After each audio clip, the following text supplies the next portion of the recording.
ಅಲ್ಲಿ ನಾನು ಇವತ್ತು ಲಕ್ಷ್ಮೇಶ್ವರದಲ್ಲಿದ್ದೀನಲ್ಲ ಮಮ್ಮಿ ಮನೆಯಲ್ಲಿ, ಇಲ್ಲಿಂದ ಬ್ಲಾಗ್ ಸ್ಟಾರ್ಟ್ ಮಾಡ್ತಿದ್ದೀನಿ.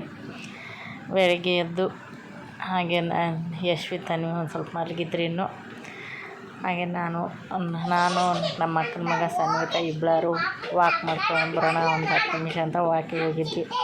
ವಾಕೆಲ್ಲ ಮಾಡ್ಕೊಂಬಂದು ಹಾಗೆ ಟಿಫನ್ ಮಾಡೋಣ ಅಂತ ಟಿಫನ್ ರೆಡಿ ಮಾಡ್ತಿದ್ದೀನಿ. ಒಂದು ಸ್ವಲ್ಪ ಮಂಡಕ್ಕಿ ಮಾಡೋಣ ಅಂತ ಬೇಯಿಸಿದ ಮಂಡಕ್ಕಿ. ನಮ್ಮಮ್ಮಿ ಒಂದು ಸ್ವಲ್ಪ ಊರಿಗೆ ಹೋಗೋದಿತ್ತಲ್ಲೇ, ಅದಕ್ಕೆ ಊರಿಗೆ ಹೋಗ್ತು ನಮ್ಮಮ್ಮಿ.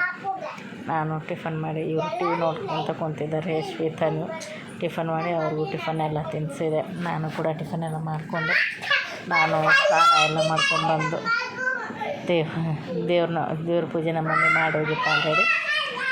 ಇವ್ರು ನೋಡು ಮಧ್ಯಾಹ್ನ ಆಯಿತು. ನಮ್ಮ ಯಶ್ವಿ ತನ್ವಿ ಅವ್ರ ಅಣ್ಣನ ಜೊತೆ ಆಟ ಆಡಕ್ಕೆ ಕುಂತಿದ್ದಾರೆ ಹೊರಗಡೆ. ಅಲ್ಲಿ ನಾವು ಹೊರಗಡೆ ಬಿಡೋದಿಲ್ಲ ದಾವಣಗೆರೆಯಲ್ಲಿ, ಅದಕ್ಕೆ ಇವರು ಎಲ್ಲ ಆಟ ಆಡ್ತಿದ್ದಾರೆ. ಹಾಗೆ ನಾನು ಕೂಡ ಒಂದು ಸ್ವಲ್ಪ ರೆಡಿಯಾಗಿ ನಮ್ಮ ಅಕ್ಕನ ಮನೆಗೆ ಹೋಗ್ಬೇಕಿತ್ತು. ಅದಕ್ಕೆ ನಮ್ಮ ಅಕ್ಕನ ಮನೆಗೆ ಬಂದೆ. ಇವಳು ನಮ್ಮ ಅಕ್ಕನ ಮಗಳು ಸಣ್ಣವಳು.